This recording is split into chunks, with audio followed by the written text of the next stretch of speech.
Les vraies voix Sud Radio. C'est un sujet un peu pousse au crime, vous allez voir. 20 000 bouteilles de vin livrées à la prison de Bordeaux-Draguignan scandalisent les agents pénitentiaires. Pour en parler, Ronan Roudot est avec nous, délégué syndicat UFAP-UNSA au centre du pénitentiaire de Bordeaux-Draguignan. Bonsoir, merci d'avoir accepté notre invitation. Alors, on est tombé un peu des nues en lisant cette information, puisque les 15 et 20 000 bouteilles destinées à être conditionnées dans des paniers gourmands par des détenus ont été livrées fin août dans ces ateliers. Et là, vous dites, il y a un problème, puisque une bouteille, c'est du verre, qui a assez peu de surveillants et que ça peut créer des problèmes. Bonsoir, merci de m'accueillir dans votre émission. Oui, tout à fait. Donc, le 28 août dernier, les agents qui sont chargés de contrôler les marchandises qui rentrent dans les ateliers ont découvert avec stupéfaction plusieurs palettes de vin, sans être avertis, sans aucune note de service. Ça n'était jamais arrivé et de mémoire, on n'a jamais connu une telle scène. Le problème, c'est que notre direction n'avertit personne et qu'elle priorise l'emploi de la population pénale au détriment de la sécurité de tout le monde. Ça nous pose quand même un problème, puisque une bonne partie des détenus qu'on a sur Draguignan sont là pour des faits de violence, où certains ont commis des délits sous l'emprise d'un état alcoolique. Donc, c'est pas comme si on ne connaissait pas déjà énormément de problèmes sur le centre pénitentiaire de Bordeaux-Draguignan. Inutile de vous rappeler qu'on a 1170 détenus pour 633 places. On est actuellement en déficit d'une centaine d'agents entre l'organigramme de référence et les agents qui sont absents pour des raisons diverses ou voire médicales. Donc c'était vraiment pas le moment de nous exposer à une telle situation. Ça veut dire que le ratio, c'est combien de détenus qui vont travailler et combien de je vais y arriver aujourd'hui ou pas, de surveillants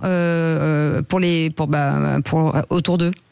Pour le nombre de détenus, alors il n'y a même pas de note de service, c'est la stricte inconnue, puisque le chef d'établissement pratique le monologue social, il ne communique sur aucun sujet. Super.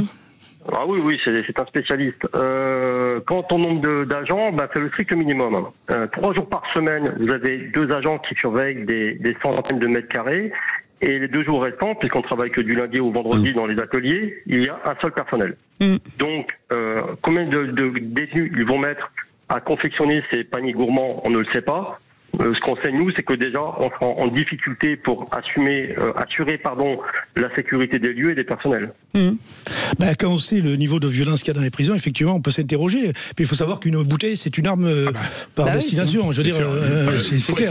On la casse, voilà. Et qui morfle, ce sont les agents pénitentiaires. Non, mais encore une fois, voilà, il y a des choses parfois qui nous interrogent sur comment fonctionne cette société, que ce soit d'ailleurs la justice et bien d'autres secteurs de notre pays, mais c'est vrai que c'est encore une fois sous-effectif, donc des gens qui sont là pour assurer la sécurité de la prison face à des dizaines et des dizaines d'individus qui sont dangereux. Au-delà du fait que ces gens-là ont besoin de travailler, et c'est bien qu'il y ait ces ateliers d'ailleurs dans les prisons. Moi je trouve que c'est un modèle de réinsertion intéressant. Mais que je ne sais pas, le mec qui a décidé de dire tiens, on va faire des paniers gourmands avec des bouteilles de vin à l'intérieur de la prison. Si je peux me permettre, en plus cette société, elle propose des paniers gourmands sans bouteilles d'alcool. Il n'y a qu'un lot ou 2 où les bouteilles d'alcool sont, si vous voulez, prévues. Il y a énormément de lots où il n'y a pas de ces bouteilles. Donc nous, ce qu'on demande tout simplement au niveau syndical, c'est que ces paniers gourmands soient effectivement confectionnés au sein des ateliers du nouveau centre pénitentiaire de Bordeaux-Draguignan, mais que les bouteilles d'alcool soient confectionnées dans des lieux hors détention, pas dans la prison. C'est pas comme si ce que les gens doivent savoir, c'est qu'en plus de ce risque-là, on est soumis tous les jours aux intrusions par drone. Tous les jours, une certaine partie de la population pénale se font livrer déjà de l'alcool, cocaïne, cannabis, et on n'a aucun moyen pour lutter contre cette situation-là.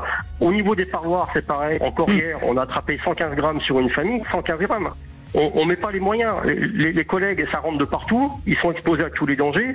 Mais là, ce qui nous fait vraiment mal, c'est que d'une manière officielle, on va dire, ça a été décidé dans notre dos qu'on fasse rentrer une quantité d'alcool insensée et qu'on nous expose à ce risque en sachant déjà que la situation est sensible. Oui. Le centre pénitentiaire de Draguignan est en construction. On a une demi-prison, c'est-à-dire qu'on a livré la phase 1 le 20 mai 2024 et la phase 2 est prévue en livraison début 2027.